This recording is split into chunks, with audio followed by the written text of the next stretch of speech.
Hi all, welcome back to Creative Coder's Toolkit. Today we're going to be playing with some very helpful tools.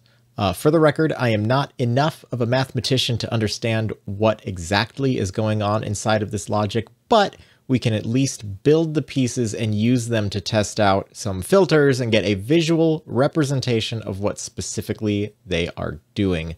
This really helps to be able to train and tune your ear to have a point of reference for what you're hearing. First things first, let's start with a very surface level explanation of what a fast Fourier transform does. At its most simple, Fourier analysis converts a signal from one domain, like time, into another domain, like frequency,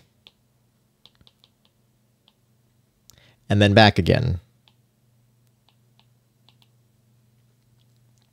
When we do this in pure data, this breaks our audio signal down into a number of blocks, with each block being representative of one frequency.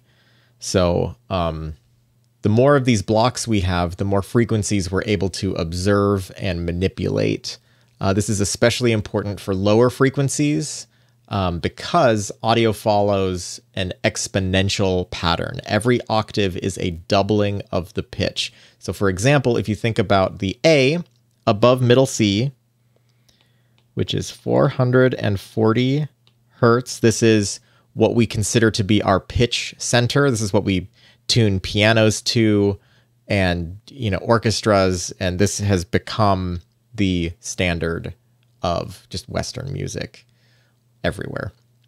If we think about what's A, the next octave down, that happens at 220 hertz, and the next octave up is 880 hertz. So audio follows a logarithmic pattern for the frequency spectrum, the same way that the perceived volume of sound also follows an exponential or logarithmic pattern, however you think about it. So when the FFT algorithm breaks these frequency ranges down into blocks, you can calculate how large each block is in terms of all of the frequencies that fit inside of that block. And you can do that by taking your sample rate. For most people, that's going to be 44.1 kilohertz or 48 kilohertz typically. If you're in a high-end studio, you might be doing 88.2, 96, or even up to 192 kilohertz. But most people work in the 44.1 or 48 range. So if you're in one of those, so let's stick to 48. So if your pure data patch has a block size of 64, 64 is the default block size, and you have a sample rate of 48K,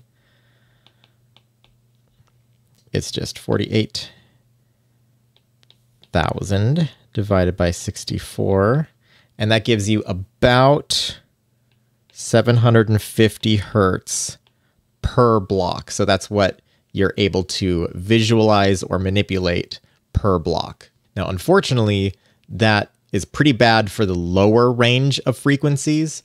And the reason why that is because if you think about, 220 hertz being A, the next A up is at 440. So you have an entire octave that's not being captured by this block size. And so in pure data, one thing that we can do is increase the block size. And what that enables us to do is have these blocks that are responsible for much smaller chunks of frequencies. And so you are still able to get some amount of accuracy in terms of the lower frequencies, and then all of the upper frequency is like super overkill. But for example, if we were to work in a block size of 1024,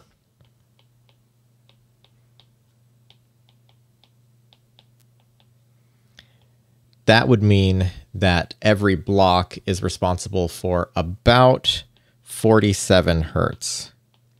And that is just starting to get us into the realm of like this is usable definition in terms of the lower frequencies. Now, you should take everything that I just said with a grain of salt, because I am pretty rusty on some of these topics.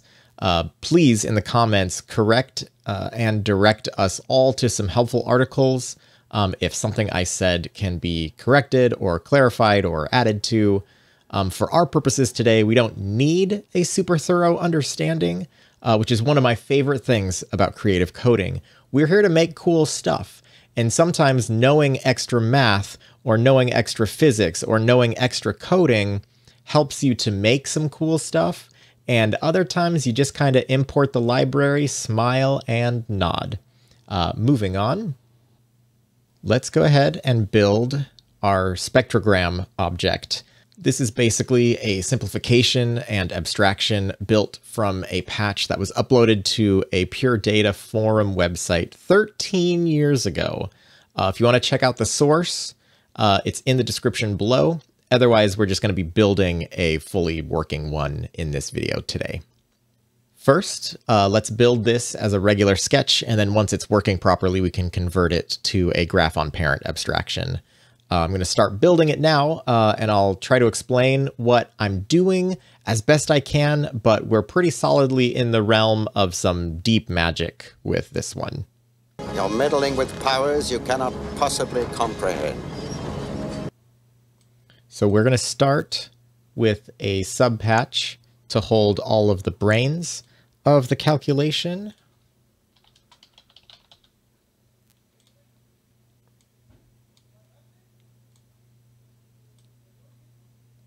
I'm going to give as much explanation as I can as I go, but I'm not even 100% sure what most of this stuff is doing, even if I did tweak it a little bit to get it to behave in a way that I wanted and how I expected it to.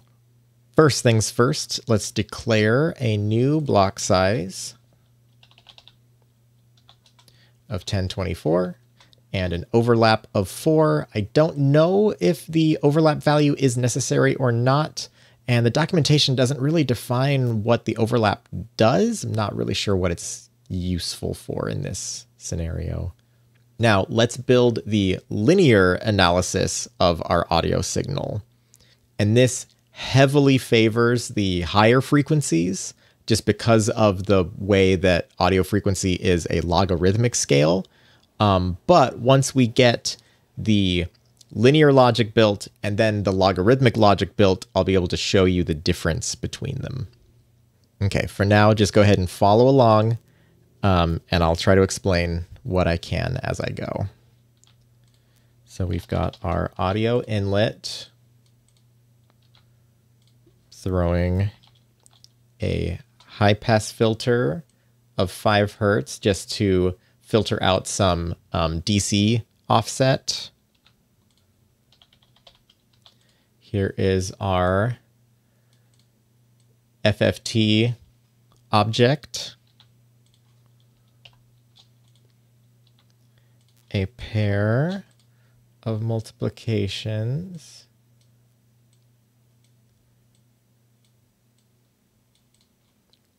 This is effectively the same as squaring something times itself. We've got an audio square root.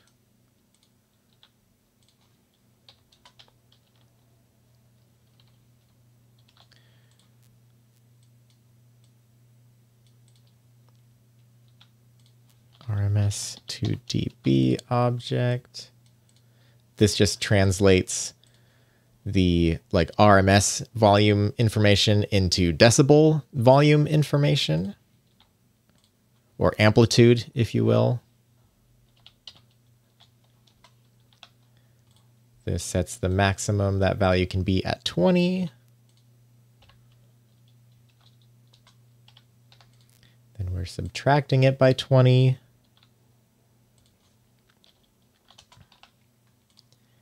And dividing it by 80. Now, a lot of this stuff, I think you can tweak some of these numbers. They're not hard and fast.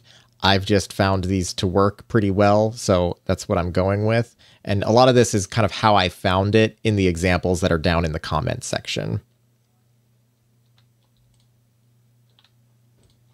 And then tab right. Here's where we're going to fill our linear spectrogram. $0. We're going to go lin graph. And fill that. Okay. Now we're going to have a second inlet with a Metro 200.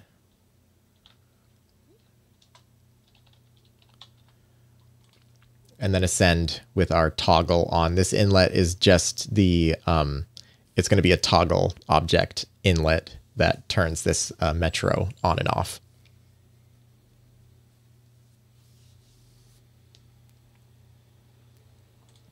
So now if we go back to our main patch out here, we'll put an array. We're going to call it what we called it in the sub patch.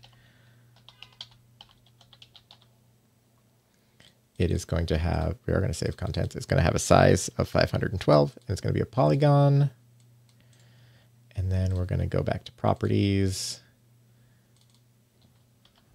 500 wide. The Y range is going to go from 1 to 0 and not -1. So hit apply.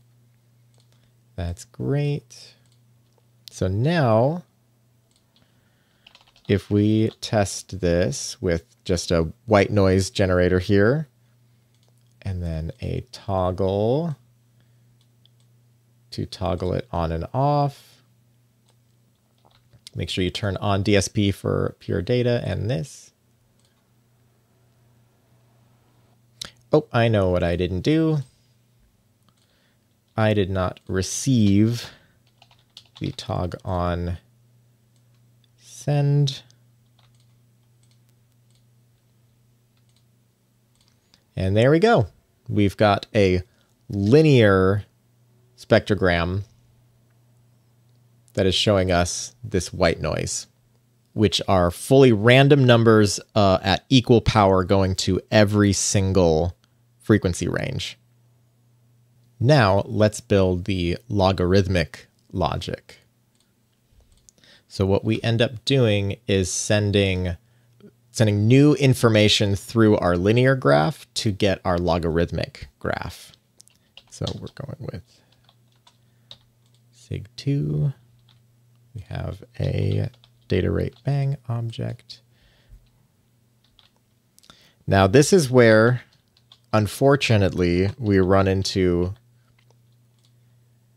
an object that I tried to get this replaced, but unfortunately, it is only in Cyclone. I tried to build this outside of needing that external, but I wasn't able to figure a replacement out. So unfortunately, you do have to have the Cyclone external to make this work. Divided by 512. And then times 11. Load that into the cold side of this power block. Okay.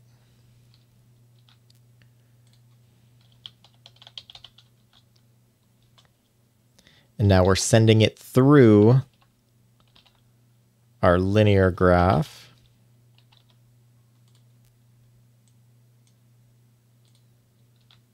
And we're using that to then write our logarithmic graph.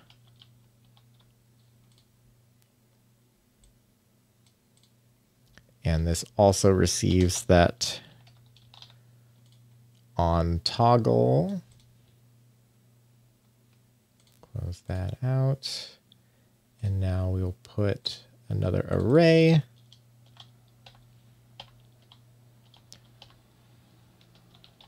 Log graph 512 polygon. Okay.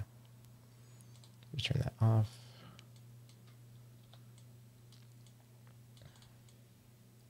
Here we go. And then same deal, come in here, get that 500 from 1 to 0, hit apply. Oh. I had it count too high. It just counts up to 512. There we go. Now my logarithmic graph is not behaving, and I'm not really sure why.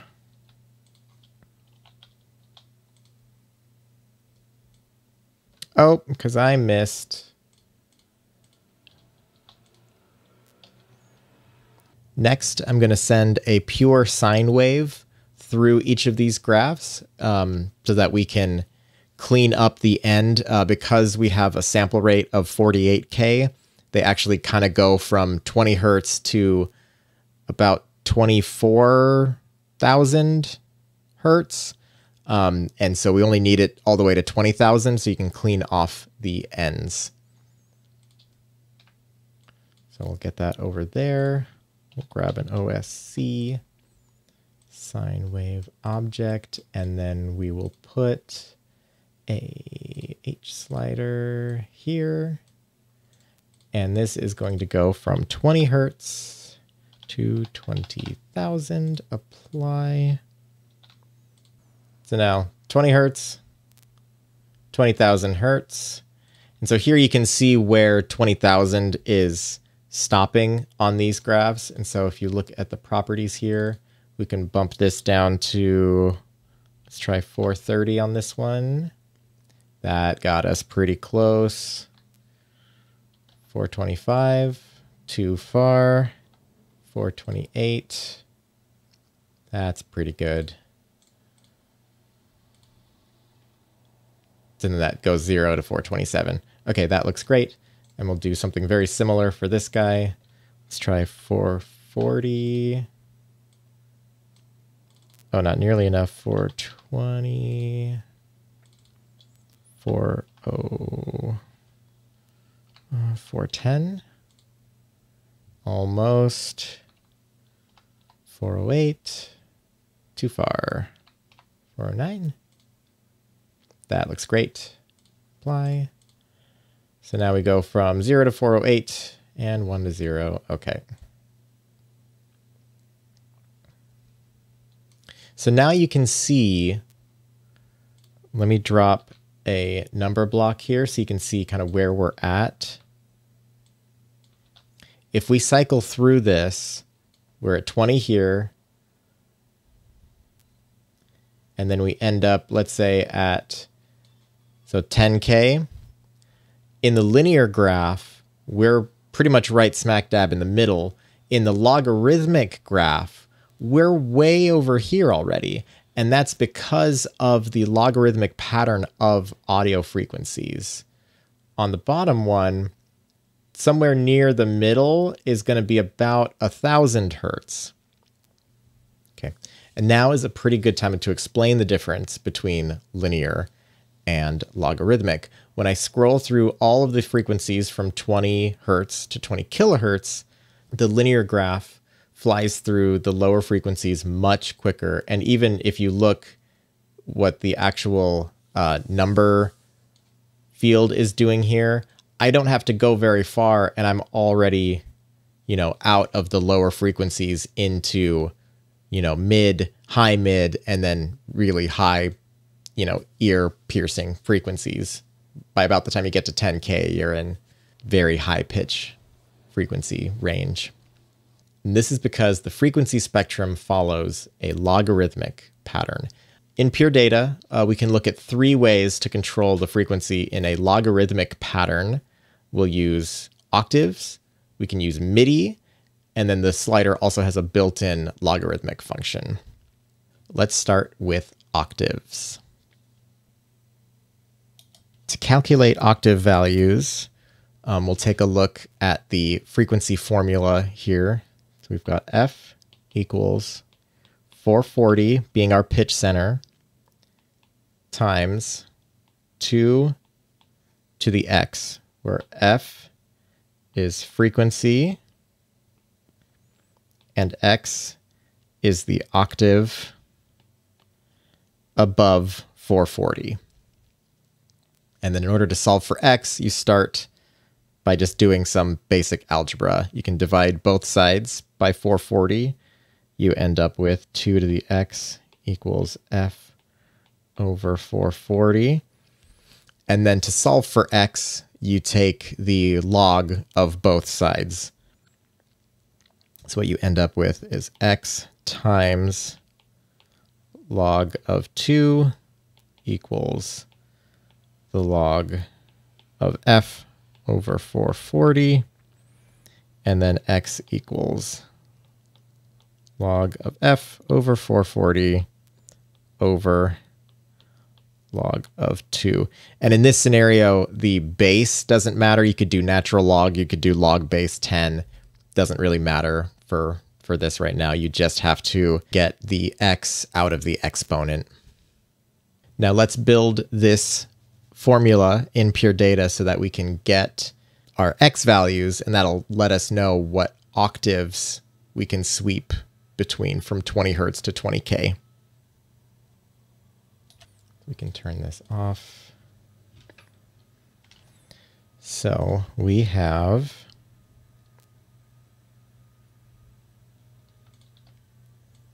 I'll repurpose this slider that goes from 20 to 20,000. So we need the log of this frequency divided by 440. That's this divided by 440.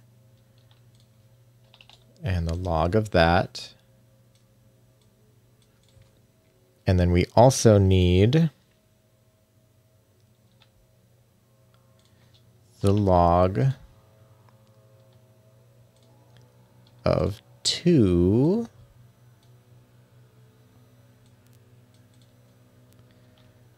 and then we end up with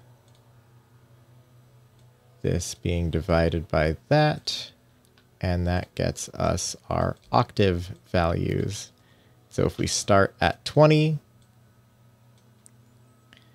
we have negative 4.45.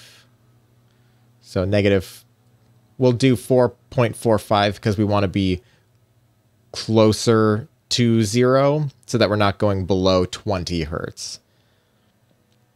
And then on the other side, we've got 5.506.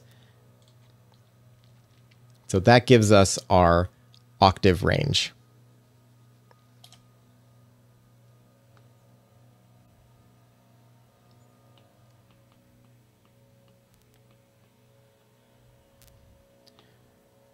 From 20 hertz to 20K is negative 4.45 to 5.506. This is a linear way of sequencing through the entire frequency range. So now let's work in reverse. If we set a slider to these octave values,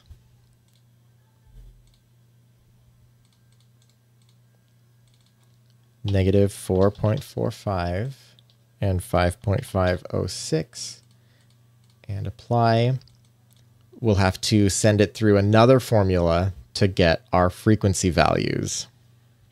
So our formula for frequencies is 440 times 2 to the x, x being our octave value. So we know our octave values. And so what we're going to do is set up a trigger with some bangs and a float box. We want to load this float box with our octave number and trigger it.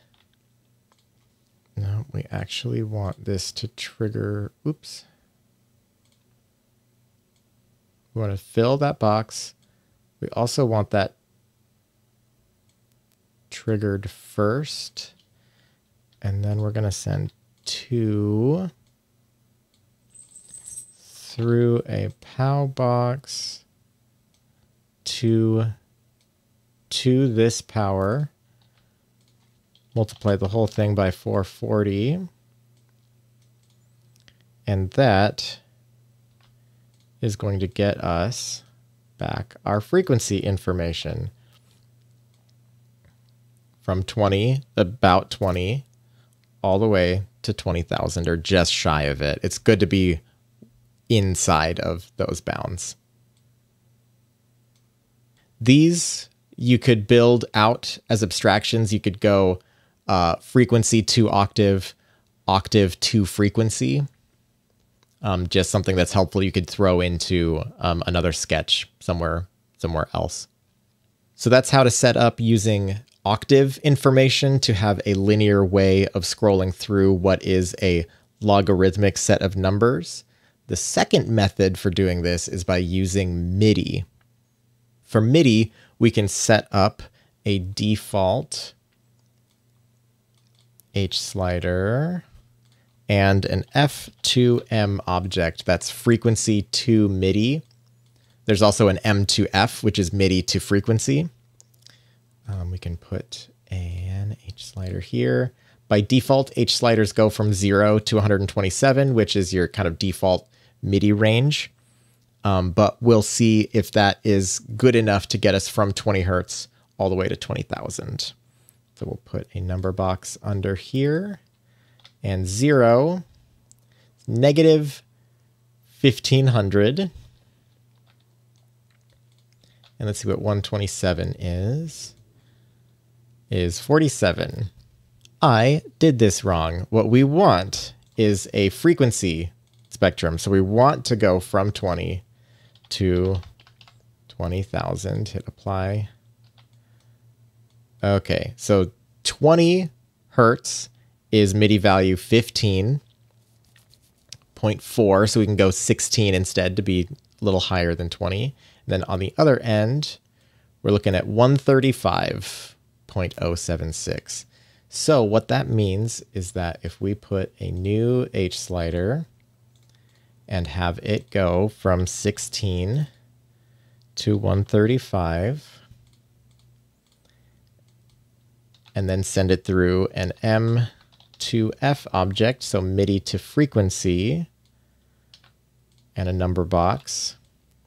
We go from 20 and then follow linear all the way up to 20K. So that's method 2 for having a linear representation of frequencies, which are a logarithmic pattern. And then method 3 is just to take a regular H slider, give it 20 hertz and 20,000, and then just set it to logarithmic in the parameter. And if we apply and then hook it up to a number box there, go from 20. Around the middle, we hit 1,000, and then on the end, we hit 20K. So here's 3 methods that you can use to have linear input and logarithmic output. Now that we have a very good logarithmic spectrogram, we can use it to visualize some audio filters like high pass, low pass, and band pass. So we can take a look here. We'll get rid of our oscillator object because we already saw how this behaves. So we'll put our noise object back. Get this down here. And we'll start with a low pass object.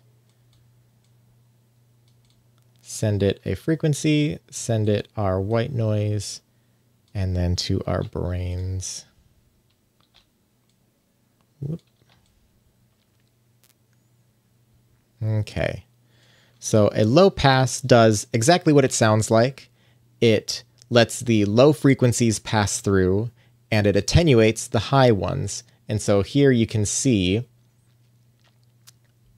we've got our high frequencies starting to cut off here, and it's letting the low frequencies through.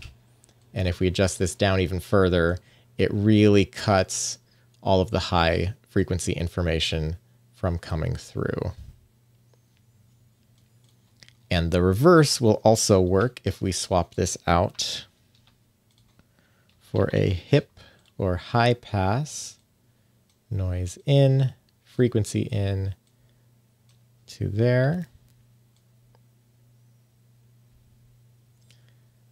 And then as we turn up this high pass, it cuts the low frequency information from going through. It allows the high frequencies through and it cuts the low frequencies. The low pass and high pass filters by themselves are relatively weak. If you want a more pronounced effect, what you can do is double the objects up. And so we've got this high pass here. If we make another high pass, hook it up with the same frequency and send that through. Now what you see is a steeper slope of that filter. The other most common filter is called a band pass, and that lets through your middle frequency, and it cuts on either end of that middle frequency by a certain slope, which you control with a Q variable. So if we swap these out for a BP object, so it's got 3 inlets, this one for your audio signal, this one for your frequency middle, and then this third inlet here is for your Q variable. Make another slider, have it go from 1 to about 50. 50 is a pretty aggressive Q. Send that through. So at about 500 hertz, we'll have a very steep Q. So here you have a better visualization of what's happening. If I turn up the middle frequency, you can see that it's letting your target frequency through, and then it's attenuating on either side of it. So this is really helpful for like sweeping through frequencies. In the help file for bandpass, it does make a point of saying that the VCF filter is more accurate, but a slightly more CPU expensive filter.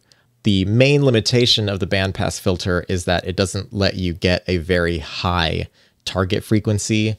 The help file says that it is your sample rate divided by 6.28, and that's your maximum target frequency. Other filters are going to get you a better effect. Last, but certainly not least, as this script is now taking up 4 pages, we're going to make this logarithmic spectrogram into an abstraction, making it more convenient to drop into a future sketch, send signal to it and get a spectrogram reading somewhere else. So we are going to graph on parent and hit apply. We can see that this is where our red box started out, and let's go ahead and get that quite a bit bigger. Let's try 600 wide. We'll go 200 tall and see where that gets us. Now we gotta move this around a little bit. Let's try 50. That's not bad. We can also manually move the graph kind of into place a little bit better, but let's get it as close as we can first and then finagle from there. Let's try 200. Okay, that looks pretty good. Slide this stuff down.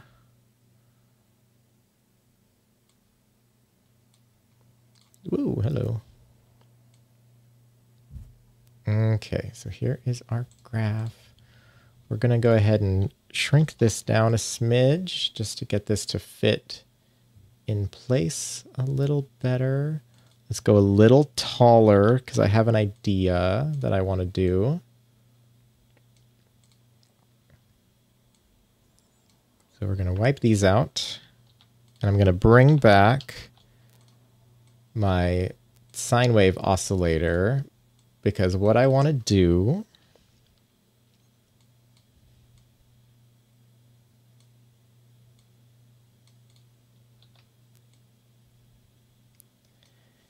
is map out using comments what the frequency ranges are on here. So I know that this is 20 hertz. Let's go up to about 100.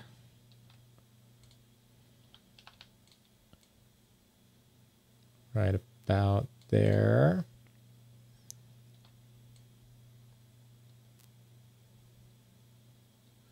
We'll go about 250. And I'm just spacing these out in a way that's going to be relatively even. If you have a better idea of where you'd want these labeled, that's good. We've got about 500. Get that in there. Next, we're going to go to 1,000. We're going to start labeling it with K, so we're not drawing a bunch of zeros. Okay.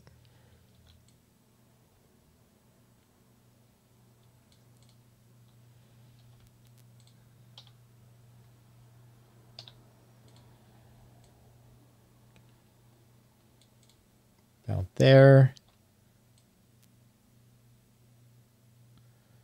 Then we can go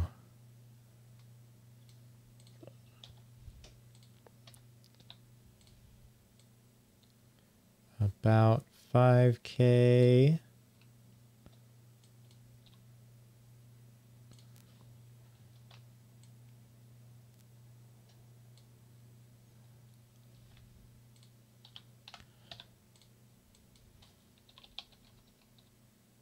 About 10K. And then we know that 20K is going to be right on the end here. Okay. We do need this toggle here, and we'll wire that up to our brains.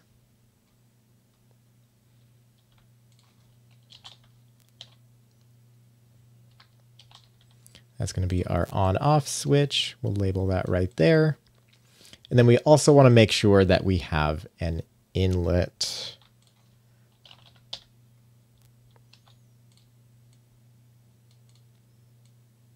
In like that. So now if we save this as an abstraction, I already have a logarithmic spectrogram saved in here as an abstraction, but we'll just call it vid log spect and save. So now if we open up a new sketch and drop in vid log spect tilde, here is our very helpful abstraction. We'll go noise in. And it was already on from having it open elsewhere, but otherwise. So now you have a logarithmic spectrogram that you can use to help if you're making audio filters and you want to have a visual representation of maybe what a high-pass filter is doing, what a low-pass filter is doing. This is a way that you can kind of see and help to train your eyes into hearing the frequencies that you're able to visualize. That is going to do it for this video. In the next one, we're going to come back and create another really interesting tool that we'll be able to use along with this spectrogram for even more interesting audio filtering. But that'll be in the next one. All right, have a great day, and we'll see you next time.